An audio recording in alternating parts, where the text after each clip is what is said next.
Hello, ഇന്ന് നമുക്ക് മാങ്ങ അച്ചാർ ഉണ്ടാക്കാം. അതിന് പച്ചമുളക്, ഇഞ്ചി ചെറുതായി കട്ട് ചെയ്യുക.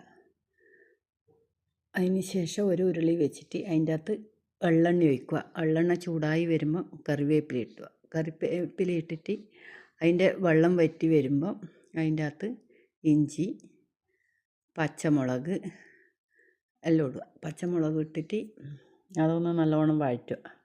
പച്ചമുളക് ഇഞ്ചി നല്ലോണം ഒന്ന് വഴറ്റുക. കുറച്ച് വഴറ്റി ഒരു പച്ചമണമെല്ലാം മാറുമ്പോൾ കായപ്പൊടി ഇട്ട് കൊടുക്കുക. കായപ്പൊടി ഇട്ടിട്ട് കുറച്ച് ഇളക്കുമ്പോൾ പൊടിയിടുമ്പം സിമ്മിൽ വെച്ചിട്ടിടണം. പൊടി ഇല്ലെങ്കിൽ പൊടി കരിഞ്ഞു പോകും.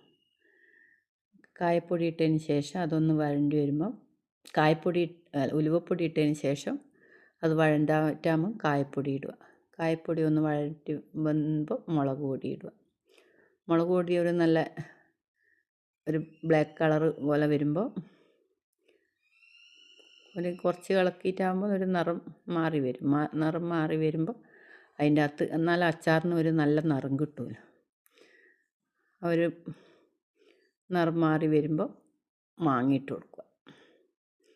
മാങ്ങയിട്ടിട്ട് ഒന്ന് എല്ലാം കൂടി ഇളക്കി അതിന് ശേഷം കുറച്ച് കടു പൊടിച്ചതിട്ട് കൊടുക്കുക. കടു പൊടിച്ചതിട്ടിട്ട് കുറച്ച് കടു നല്ലോണം ഇട്ട് കഴിഞ്ഞാൽ ഒരു ടേസ്റ്റ് വേറെ തന്നെയാണ്. കടു പൊടിച്ചതിട്ട് അതും ഒന്ന് ഇളക്കി എല്ലാം യോജിപ്പിച്ചാൽ അതിന് ശേഷം കുറച്ച് സിർക്ക ഒഴിച്ച് കൊടുക്കുക. സിർക്ക ഒഴിച്ച് പിന്നെ ആ സിർക്കേൻ്റെ മാങ്ങേൻ്റെയും സിർക്കേൻ്റെ എല്ലാം പുളിയൊന്ന് ബാലൻസ് ആവാൻ കുറച്ച് പഞ്ചസാര ഇടുക.